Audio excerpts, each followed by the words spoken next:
Well, good afternoon. Thank you for coming along. I'm going to do a predisol, which I shouldn't perhaps do, but I want you to be aware that everything we're going to talk about, everything we're going to find out, I'm no great scholar, so don't think I'm anything like that or anything. Maybe you already think that, but I'm no great scholar, and what we're going to discover is things that you can discover for yourself reading this amazing Word of God, and especially in conjunction with this man Daniel.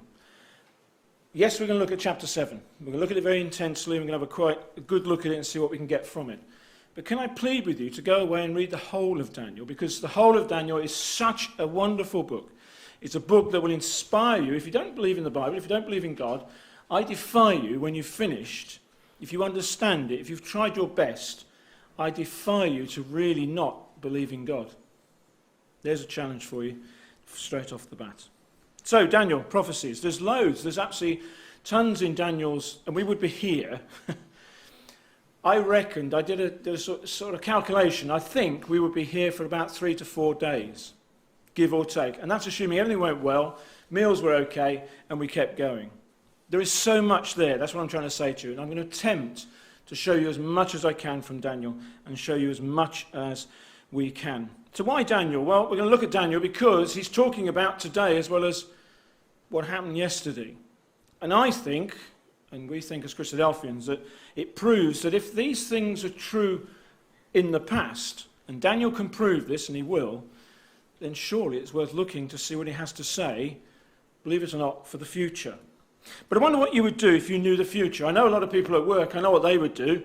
They'd put down the certain numbers for the certain lottery. So they'd make absolutely certain they won it. Every time there's a big rollover, everybody goes around and says, do you want to join this, do you want to join that? There's a huge big rollover, there's so many millions. We're going to win it this time, we're going to buy the yacht and all the rest of it.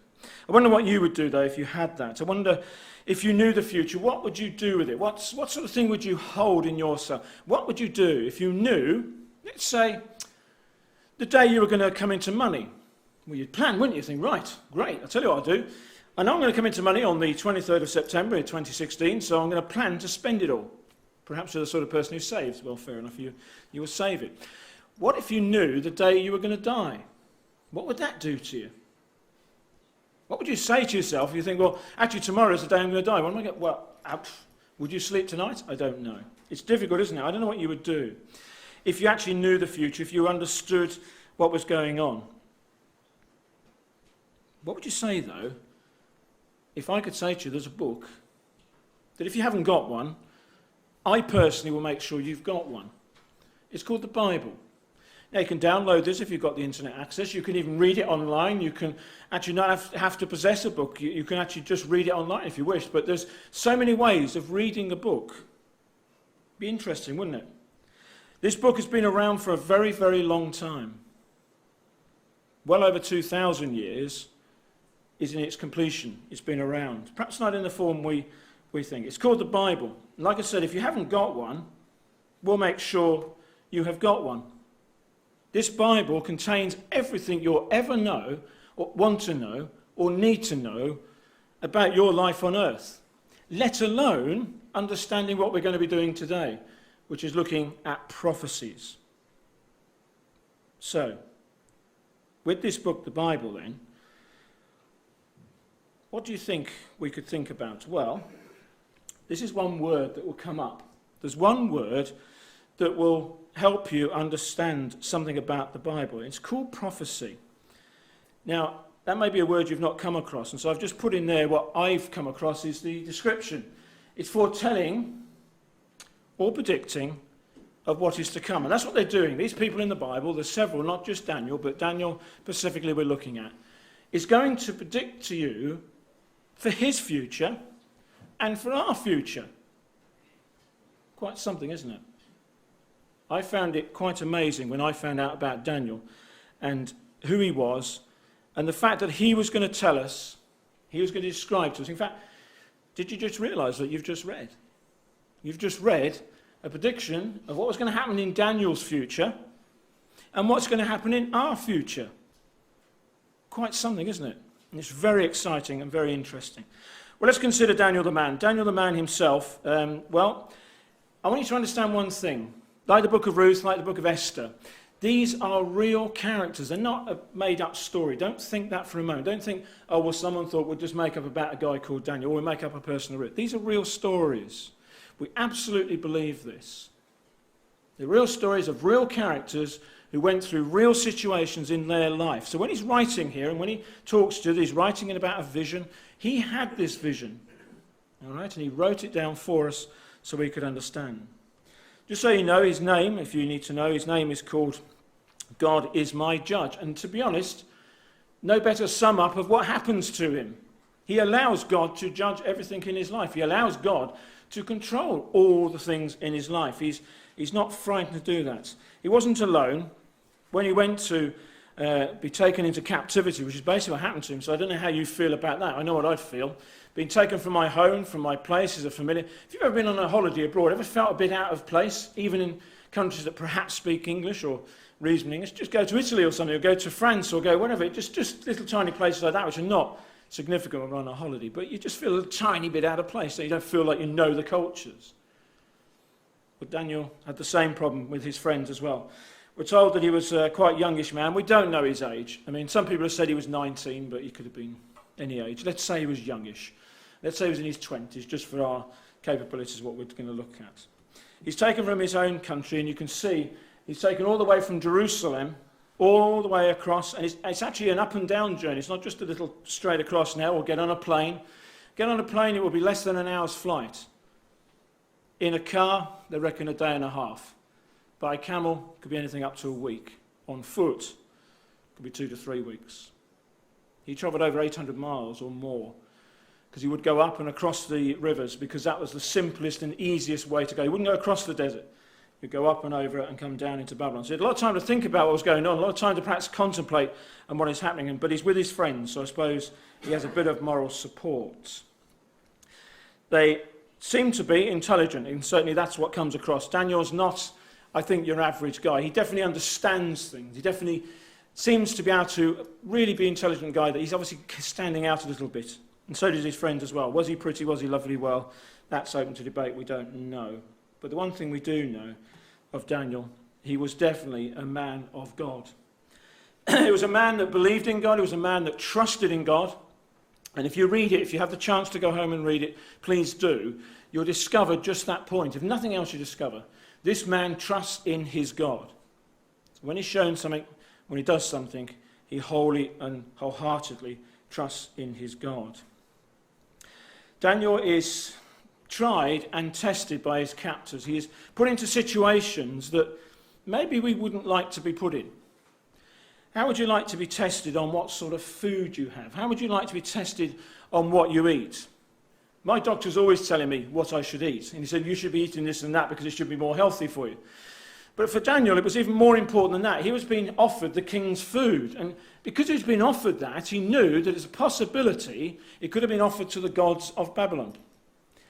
So he says, with great courage, and I don't want you to underestimate this when you read it for yourself, he has such courage to go against the Babylonian king and say, no, I'm not going to eat that.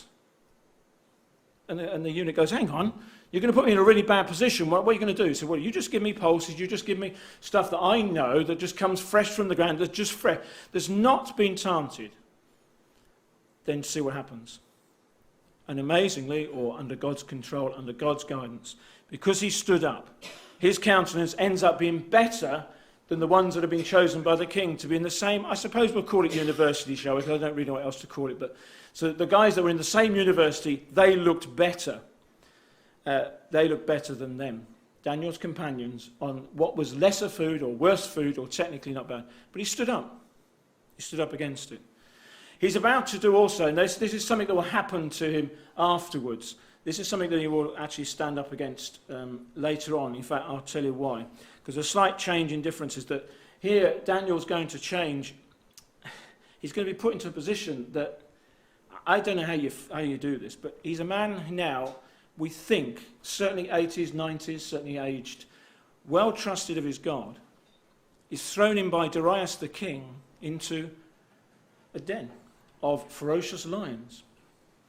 But he has the courage, he has the absolute courage to actually stand up and say it'll be fine, and he's fine. And the king actually worries overnight, and when the king comes to find him, he discovers, Daniel, are you okay? And Daniel says, yes, I am fine. Now, why I've told you those little things is just to give you a background of who Daniel was, just so you can understand this is a true man of God. This is a man that trusts implicitly in his God. No matter what situation he's put in, no matter what his captors thought they could put him into, it didn't matter. Well, then there's an incident that happens a little bit later on in chapter 2 that I suspect you know most about Daniel. If you've ever heard anything about this chapter, Daniel's life, you'd have heard about this sort of chap that was really tall, and the fact that he has this dream, this king.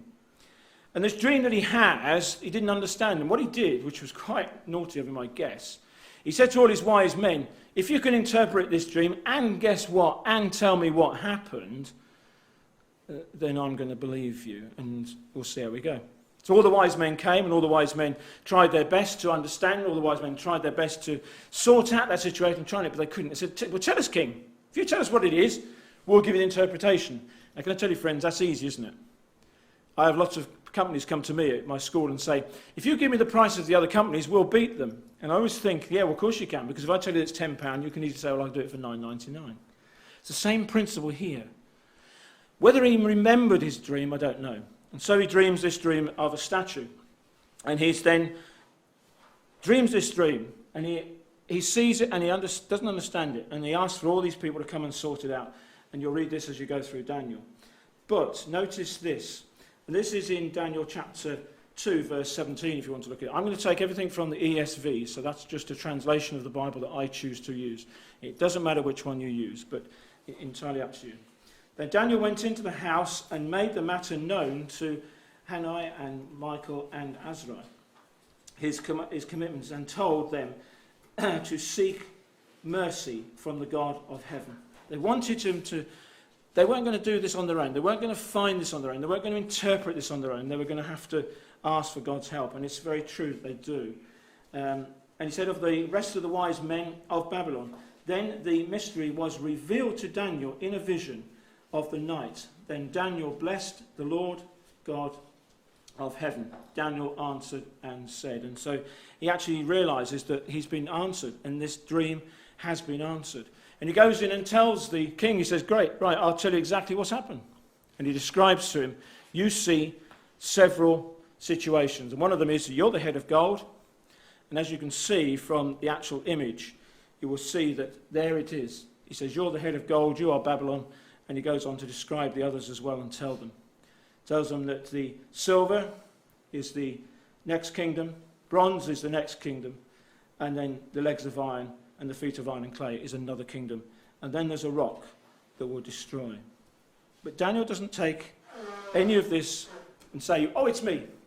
Oh, king, I'm so wise, I'm so great. It was me that interpreted it, or it's me that shows it all.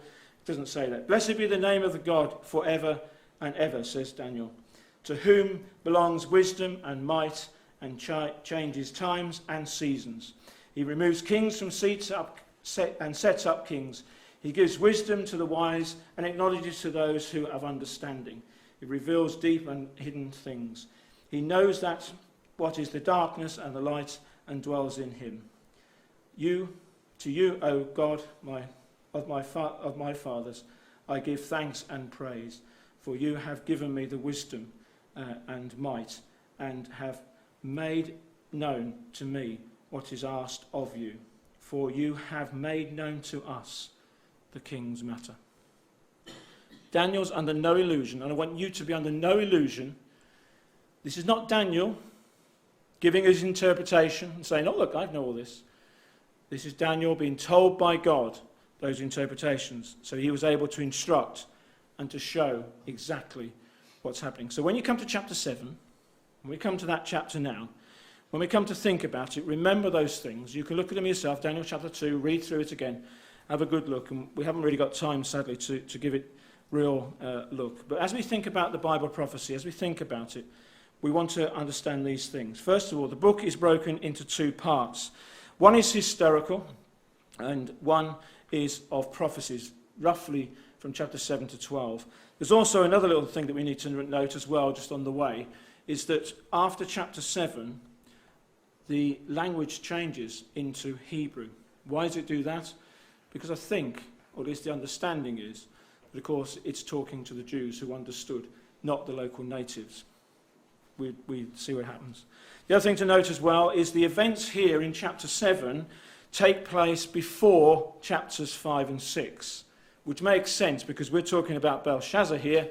Chapter 6 is talking about Darius, so there's obviously something gone wrong here. But Daniel's writing this down, so it's not necessarily in the right order, but just for purposes of what we're understanding, just so you know, these events are going to take place, believe it or not, before he's put into the lion's den. So these things happen before then. We know that he's perhaps into his 90s. We don't know for sure. There's no, he was 90. We don't know that for a fact, but he was certainly in his older age as he receives what's going to happen. So then, now to what's happening here in chapter 7. What I want you to do is stay in chapter 7. I'm not going to really move from there. I'm not going to take us away from there. I'm going to try and show you what I think is happening. We're going to try and put it together. I'm going to try and see what happens. We're going to try and look at it and see what we're going to see. Now, the first thing you're going to discover about prophecy is something very simple. It's about symbols. We're going to learn about a lion, a bear. We're going to learn about a cheetah, speeded animal. And I couldn't think of any other animal than this, unfortunately. This may be a bit funny, but you know the story of the Beauty and the Beast.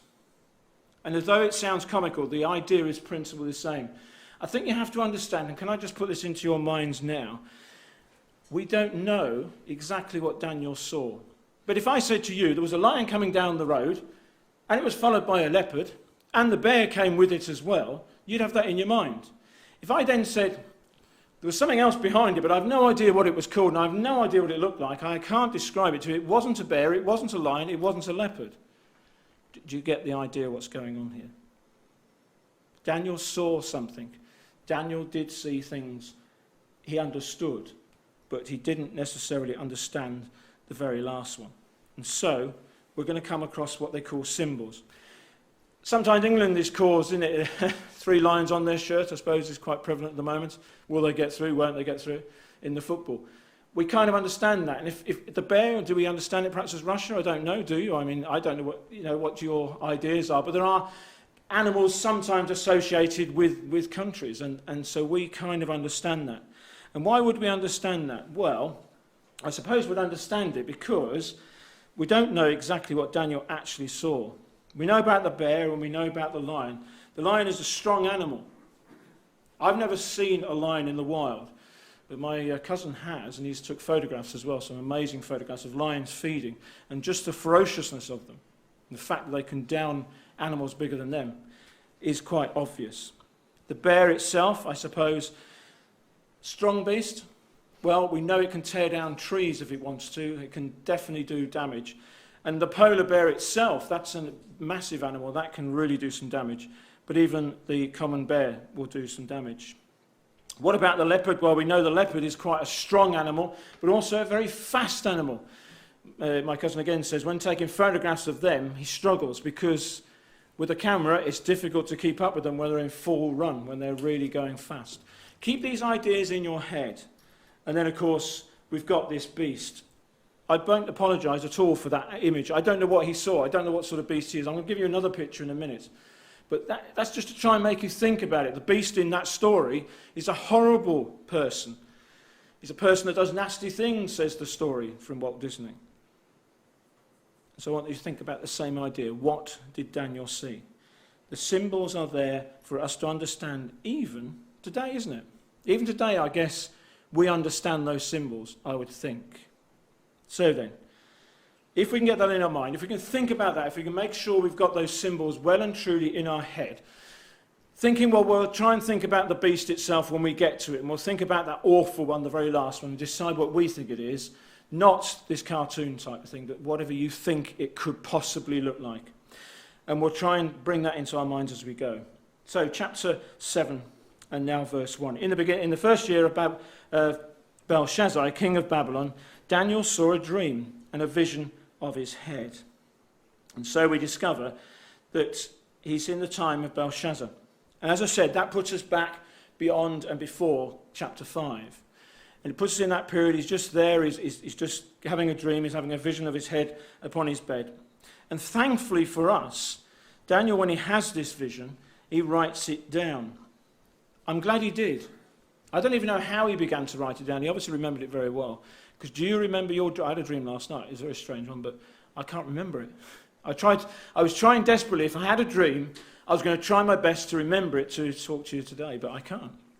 It's gone. But I bet if I tried to write it down straight away, maybe I could remember it. But Daniel remembers it.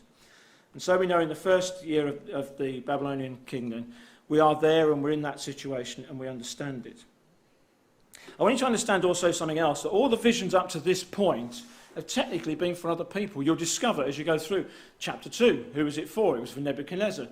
Why was it said? Well, it was perhaps said for him because he was, certain circumstances had to happen and to prove to him that God was in control. All the other things that happen are happening to other people. This is the first time we come across something actually happening to Daniel himself. And so he puts pen to paper, he writes it down so that we can understand it, so we can come back and we can read it at our leisure. We can understand what's going on. We're left in no doubt that it's a vision from God. How do we know that? Verse 2. Daniel declared, I saw in my vision by night, and behold, the four wings of heaven were stirring up the great seas. Now here he's saying, look, it's a vision from God. It's a vision that God has sent me. It's quite something. It's quite dramatic. Things were happening. Things were beginning to happen. Things were beginning to take place. He will see your beasts coming out of a sea. What's that all about? I've never seen an animal come out of the sea, I must confess. I've never witnessed that. I've seen people coming out of the sea many a time, but I've never seen an animal come out of the sea specifically. I've seen turtles, but I've never seen anything big come out of the sea. But all of his animals are going to come out of the sea. So this is quite something he's seeing. And so in verse 3 we say, and the four great beasts came up out of the sea, different from one another. So we know that for a fact. This is simple facts. We're not having to analyse this hard, are we? There are four different types of animals. Just as we saw in that little slide that we had of the four animals that we saw. They're totally different. Not the same, not even remote. What we're trying to do is saying they're different animals because they're different representations of different things. What about the sea? Well, the idea of the sea, we're told, in the Bible, certainly we haven't time to look at this, but in Ezekiel chapter 26, you'll discover it's the idea of times of trouble. It's the idea of almost war. It's the idea of problems. It's the idea of turmoil. And so the sea itself here is represented about confusion, about things happening. And I must confess, of these four animals that we're going to look at very quickly this afternoon, the confusion and the warfare into it is just quite something. And we must remember that they were all different, one from another. And so, we are beginning to understand that Daniel is seeing something unique. This is not normal. This is quite unique, what we're seeing. And so he sees the four beasts, and so we move on to verse 4. The first one he sees is a lion. And he sees this lion that's got wings. Now, I don't know about you, but all the pictures I've seen of lions don't have wings. But here in his vision, that is what he sees. And did you notice what else it was said? Then as I looked, its wings were plucked off. And it lifted up from the ground and made to stand, this is verse 4, stand on 2 feet like a man, and was given, the mind of a man was given to it. And so our little animal, this first beast, is this lion. Daniel understood that. He could see it. He could understand that it was a lion. He could understand what it looked like. He could see what it looked like. He kind of got it. But what was Daniel seeing? What is he looking at? Is he seeing a real lion? Well, maybe he is. Why is it standing up? I've never known. Well, lions kind of stand up on their hind legs, but not very often, apparently. And that's what's happening here. It's been made to stand up. So what's he seeing? Well, Daniel was quite used to it, because in and around the area that he was and in the country he was in, he was quite used to seeing lions. He was quite used to seeing animals that predicted also with wings. And in the British Museum, there's this image that was taken from Babylon, many, many years ago. I think it's gone off, isn't it? Typical. Bear with us, technology. And it was taken off. And it was taken off to the to England, and we can go and see that if you want to go and look in the British Museum for yourself. This particular thing is taken, and you can see it, and you can go and touch it and feel it, and it's got wings, and it's got the head of a man, believe it or not. This is taking it a step further. And that's the kind of influence that he's talking about here, isn't it? It's becoming from a lion to a man. Who did that fit? Who was it fitting? Who was it in keeping with? Well, the lion was given, we're told, a man's heart. We're told in Daniel chapter 4 and verse 34 and 35 that here a man was in that position. It was Nebuchadnezzar. He was put into that position. He actually went mad basically for a while, but eventually he became sane again. And we think, or at least we understand, and dates are dates, and please take them as they are. They're not necessarily absolutely right, but this is what we think. The lion equals Babylon. Remember your image that was there in the first chapter, chapter 2? The head of gold. This is the same. What he's seeing, basically, is the head of gold, but in the image of the lion. So what he's seeing here in verse 4 is the outcome of what Babylon's doing. So Babylon is strong. Babylon has a very strong situation. It was one of the strongest powers at the time, of course, but it was eventually churned over, and eventually things didn't go as well as it could have done. So we think, at least we understand, if we're to read it properly, that the lion here totally and absolutely represents the Babylonian Empire. This is interesting, isn't it? We're beginning to learn about history. This is Daniel's history, so it's local to him. He knew about Daniel knew about Babylon. He understood it. So perhaps that kind of made sense. He thought, well, actually, this one does make a bit more sense than most, perhaps. He could see it. He'd lived through it. He'd been there. He was there already. He knew what Babylon was about. He'd been through it. And if we're to believe where he is in Belshazzar's time, he's actually outlived this Nebuchadnezzar. Has he outlived Babylon? Maybe. And of course, in chapter 6, things change tremendously. In verse 5 then, we come across yet another beast. And this beast is like a bear. But mysteriously, it's not just a bear, we're told. And behold, another beast, a second one, like a bear. It was raised up on one side. It had 3 ribs, very strange, in its mouth, almost like it's just eaten. I don't tend to put ribs in my mouth, but this animal had ribs in its mouth and in its teeth. And it was told, arise, devour much flesh. So what we're seeing here, what's happening now? This is even stranger, isn't it? Well, Daniel here is being told about this second animal, and he understands it. He can see it. He says, I know, it's a bear. I do understand that. I quite understand it. But the bear was raised up on one side, we're told, and was holding in its mouth 3 ribs. What's this about? Well, from our understanding and from our knowledge of history, what came after the Babylonian Empire? Well, very simply, the Medo-Persian Empire. Again, dates around 539 to 331. A rough date of when the Babylonian Empire was destroyed and the Medo-Persians came on the side. And we're told by history that one side was stronger than the other. How do we know that? Well, the Persian army was actually quite strong. The Persian army could easily muster 2.5 million soldiers at any one time. And they did that when they went against Greece. It was a powerful, powerful army. And it was on, almost looking at the bear, who's sort of lifted on one side, one stronger, one weaker. Is this what Daniel's seeing? Is this what Daniel's seeing in his vision? Well, this is what history tells us. That's what came next. Well, what about the 3 ribs? What do we think they were? Well, some people say, and maybe this is true, that there was 3 main conquering things that the Persian Empire did, or the Medo-Persian Empire did. And that was to take 3 places, Lydia, Babylon, and then eventually Egypt. And this idea of that it's strong enough to just go and devour. And it did. It just went out and it just did. And so this second beast that he's seeing is very strong and very, very capable. We're told that the defeat came 15 years after the vision Daniel had, roughly, give or take. And so Daniel is seeing the future. Daniel witnessed this because he lived through it, but he was seeing the future already and beginning to see what was going to happen in the future. So what about our next animal? Well, our next animal is a very confusing one. The next animal was one that perhaps we don't quite see very often, and that's an animal with 4 heads. Oh, and it had a load of wings as well.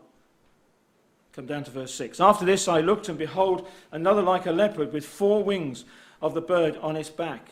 And the beast had 4 heads, and dominion was given to it. And so it was taken over. It was given dominion. It was allowed to take over. And so Daniel's witnessing all this. He's watching all this. He's seen the Babylon lion disappear slowly. He's then seen the bear come up. He's seen the bear overtake and do and devour and to really ramp around the earth. And then now he's seeing this, which is the next animal, which of course is this leopard. We had 3. The third beast then is the leopard, the symbol of an animal of prey. Now I want you to understand it's a swift and it's fast, but is it as quick and as swift as some others? We think this is Alexander the Great because he came very quickly, a young man, very young man, set off, and he literally was one of those people that just literally went for it, and he basically conquered half the world in less than a few years of his life. He didn't live very long, but he certainly went there. We're told that, this beast was a bird, not like an eagle. I don't think like an eagle that can swoop and can do all that. It's a bit like a bird, I guess. It's pretty swift, able to go reasonably fast, but not quite as fast as the eagle can go. We're just going to show you a map of just how quick he did it. Look at this. He walks around here in really quick succession. Takes most of the known world then very fast. And he was only in his early 20s. And he did this. Marched his armies and they just went for it. Of course you think, well, that's fine. Everything went fine. But he died when he was aged about, give or take, we think, about 32. And of course, what happens when these people die?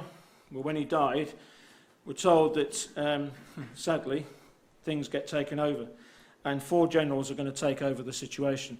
Also, we're told that he mostly died in the same place where Daniel chapter 6 took place, which is the finger, the writing of the finger in chapter 6, where our king that he's living with at the moment, Belshazzar, sees a handwriting, and they think this is where he saw his demise. And of course, as like all the things, when he saw his demise, there were some people sitting in the wings, weren't there? There were 4 generals, and they divided up the kingdom for themselves. Is that why there's 4 heads? Interesting, isn't it? And they took over the various parts of all that map that you saw. And they began to see slowly and take over everything that was in the then known world. They split it up, 4 of them. Coincidence? No. This is God showing through Daniel exactly what's going to happen. And this is beyond Daniel's life. This is beyond the situation of his life. And so we see here, when it comes up, thank you, the map here of how they divided it all up, the kingdom, sliced it together, just literally taking each part as they wished. Told it was roughly around 301 BC, give or take. And here they are, they take the world, they just literally split it apart. Daniel's seeing this. Daniel is watching this and seeing it happen before his eyes, symbolized in that leopard, symbolized in that image that he saw. He's seeing the future, way into the future. It's beyond his own life. This is beyond his own personal situation. He will not see beyond it. So then, to verse 7.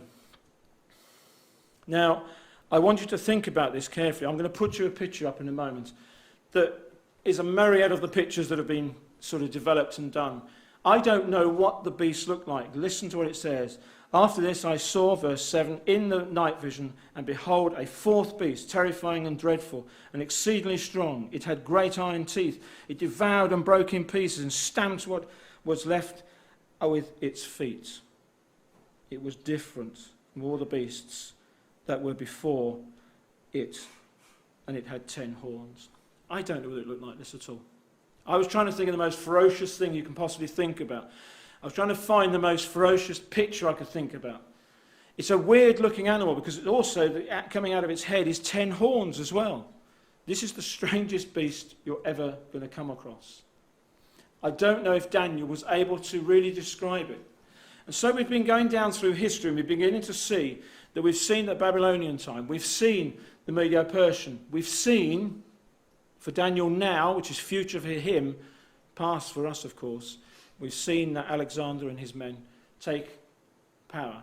So this is now the next power that's going to come along, and it's going to be powerful and it's going to be strong. It's the very worst of all the beasts. This is the most terrifying thing he ever saw. This is the most frightening thing. Now, I don't know if you particularly go to movies to be frightened, but perhaps you do. Just think of the most frightening thing. Are you scared of spiders? Are you scared of, I don't know what you're scared of. Are you scared of anything? Are you scared of lizards or whatever? Whatever you're frightened of, try and think carefully. This is what Daniel's seeing, something that's going around destroying everything in its way. If it doesn't destroy it, stamps on it. I wonder what type of thing that could be. It was different. We're told that the last things that Daniel saw here was indescribable. He couldn't describe it, I don't think.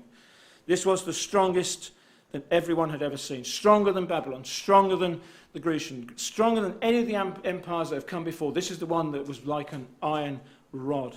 That's what it's mirroring, of course, back in chapter 2, mirroring the legs of iron. It will trod under feet everything it is, everything in its way, everything it sees. And we're told that it is different from everything we see. Now, if we're going to look at history and we look at the way it's done, I can only come to a conclusion. Some people don't agree with this, but I've come up with this conclusion because what comes next that is strong and powerful is this, the Roman Empire. And this one didn't stop, did it? It even got to us. It even came across England and even stamped its own thing. If you've been up some of the roads that you drive up, if you drive along some of the roads in England, they're nice and straight, aren't they? Not because the planners have particularly made them nice and straight, although they do with the new motorways, but if you're driving some of the older roads, they're nice and straight because, guess who? Your Romans. A to B was their idea. They also brought lots of civilization. They crushed loads of people underfoot. They really did. They were basically a dominating force in the world of their day. They destroyed anything that was in their way, and they impressed upon those people, whoever they were, absolute and total things.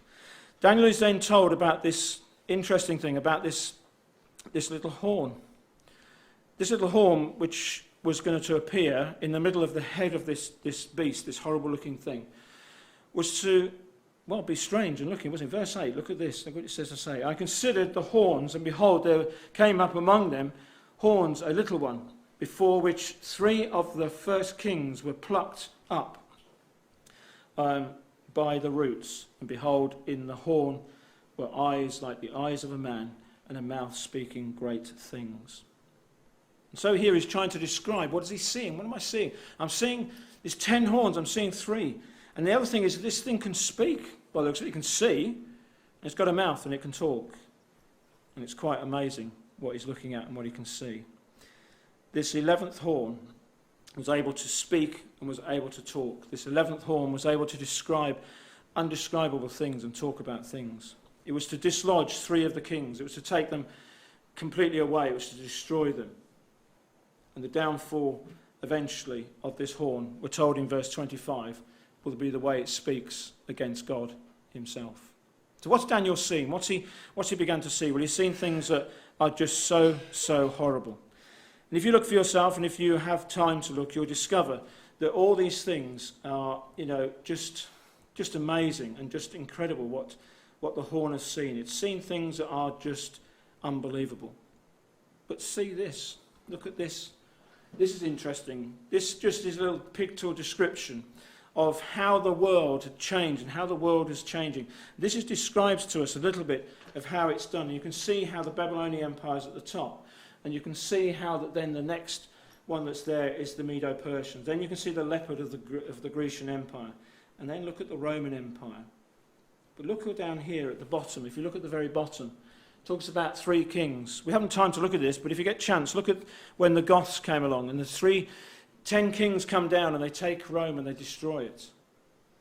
And what's incredible, as they destroy it, 3 of them go up against the person that was put in their place. And the person that was put in their place was this papacy. What happened in Rome? Things started to fall apart later on in its life. And they'd moved the Roman Empire, they'd moved it, their capital city was Rome, but they'd moved it to Constantinople. They'd changed to a completely different place. and left a big hole back there in Rome. And the poor old head of the church that was there at the time, he took over. And what he tried to do was try and be a church guy as well as be basically a civil servant, I suppose.